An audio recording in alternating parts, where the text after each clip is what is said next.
What's going on, everyone? Good morning. Almost here to the clinic, and I wanted to run a Facebook Live because we don't talk about this enough, but for the love of all things holy, please stop saying the word You are watering down your message.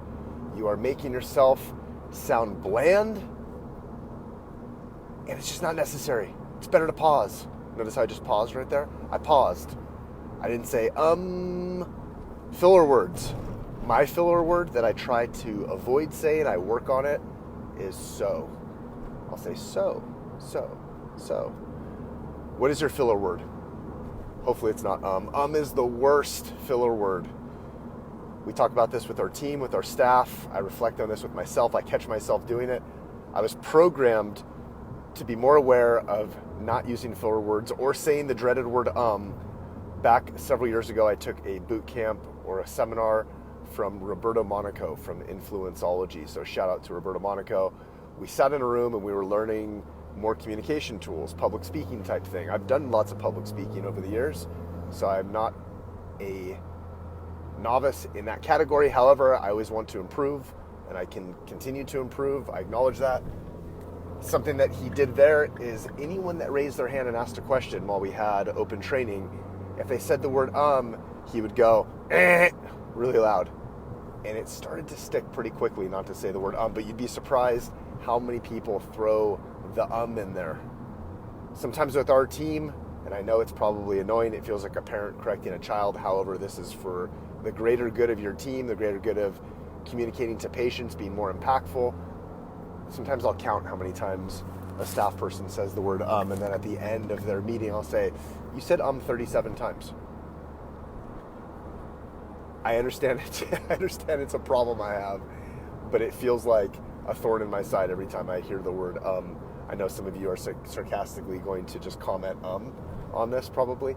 I'm not saying this to display my OCD-ness with the word but really this is a communication no. It waters down your message. It's a filler word. You'd be better off if you can catch yourself saying it and try to reprogram yourself to not say it. When you don't say the word that delivers a much higher level of confidence. I was watching some guy speak yesterday on YouTube in front of a class. He was going through teaching speaking tips. I was doing this while I was working out. I was watching this thing about speaking. He's speaking to a bunch of students in a college environment. And I realized this guy, this older gentleman, he had some great tools and tips, was very engaging. He didn't say a single time in his entire presentation, which I thought was very impressive.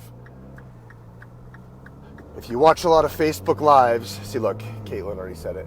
If you watch a lot of Facebook Lives, you watch a lot of YouTube videos from people who are not super skilled in the art of speaking, there are and filler words just non-stop. There's so much crap that they can just cut out of what they're saying.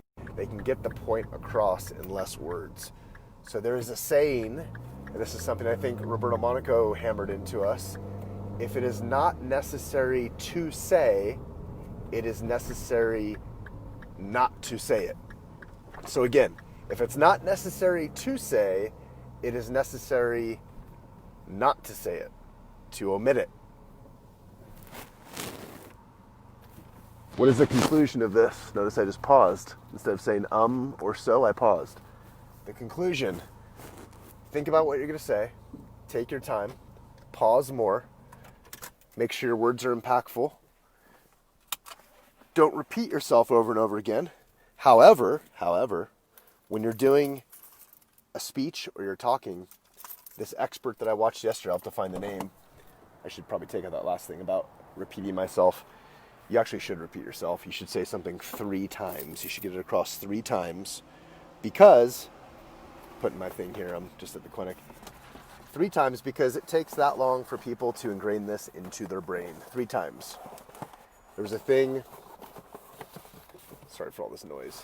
There was a thing that we learned in speech class back in undergrad, and I still remember this, and I talk about this, is that when you speak, you tell them what you're going to tell them, then you tell them, and then you tell them what you told them. You tell them what you're going to tell them. You give them a bold promise of what you're going to deliver that day, or in your talk, or in your group meeting. All right, team, here's what we're going to cover in our meeting. A bold promise. By the end of the meeting, you're going to have an understanding of X, Y, and Z. And then you get into it, and then in conclusion, let's recap what we went over. You recap it 3 times. The 3-time rule. Right, Hunter? Yep. He said, yep. Okay, good man. All right. Jenna, Banana, what's going on? I know it doesn't rhyme, but that's Jenna's new nickname for some reason. Don't know why. We're on Facebook Live. I just did a whole Facebook Live. In your car. Yes, but I did it on, the topic is, please stop saying, That's my topic of the Facebook Live. Better. It wasn't directed to you. I know. It was directed to humanity. Anyway, I don't know. What's your solution? Well, you should watch the Facebook Live. We talked about it. John, what's going on? How's it going? How are the lizard people doing? Oh, dude. Have you seen America's Frontline Dogs? Yeah, that one lady that is a lizard person, believer. I know, she's nuts. No. I know. That's the one I can't get on board with. Me neither. I'm on Facebook Live right now.